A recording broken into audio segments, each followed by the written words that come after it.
Praise the lord. ప్రభునందు ప్రియ సహోదరి సహోదరుడా, మన రక్షకుడైన యేసుక్రీస్తు నామంలో మీ అందరికీ వందనాలు. ఈరోజు దేవుని వాక్యం రోమీలకు రాసిన పత్రిక 10వ అధ్యాయము 9వ వచనం. అదేమనగా, యేసు ప్రభువని నీ నోటితో ఒప్పుకొని దేవుడు మృతులలో నుండి ఆయనను లేపేనని నీ హృదయమందు విశ్వసించిన యెడల నీవు రక్షింపబడుదువు. మీరందరూ బాగున్నారని, దేవుని కృపలో మీరు వర్ధిల్లుతున్నారని నేను ఆశపడుతున్నాను, ప్రార్థిస్తున్నాను.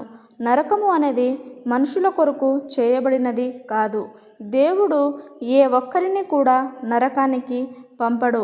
అయితే ఎవరైనా నరకానికి వెళ్తున్నారంటే వారు కేవలము తమ ఇష్టాన్ని బట్టి అక్కడికి వెళ్తున్నారు. నరకము అనేది చేయబడినది కేవలం సాతానుకి, అతని అనుచరులకే గాని మనుషుల కొరకు కాదు. కానీ ఇప్పుడు దేవుని సన్నిధి నుండి వెలివేయబడిన వారి గమ్యము నరకమే అయిపోయింది. ఎవరైతే అపవాది ఆలోచనలను ఉద్దేశించి నడుస్తాడో వాడి జీవిత గమ్యము నరకమే. ఇది శిక్షాస్థలము, యాతన పడే స్థలము, అగ్నిగుండము.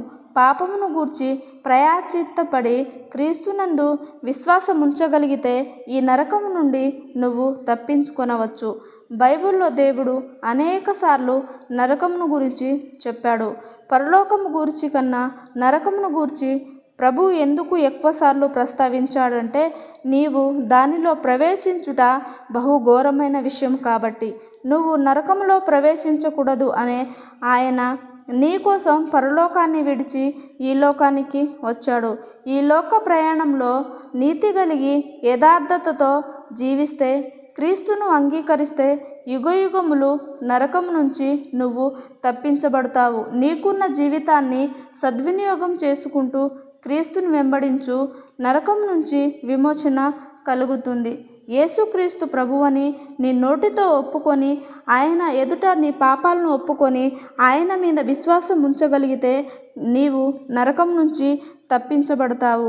ఏ మనుషుడు కూడా అందులోకి ప్రవేశించకూడదు అని దేవుడు ఎంతగానో కోరుకుంటున్నాడు.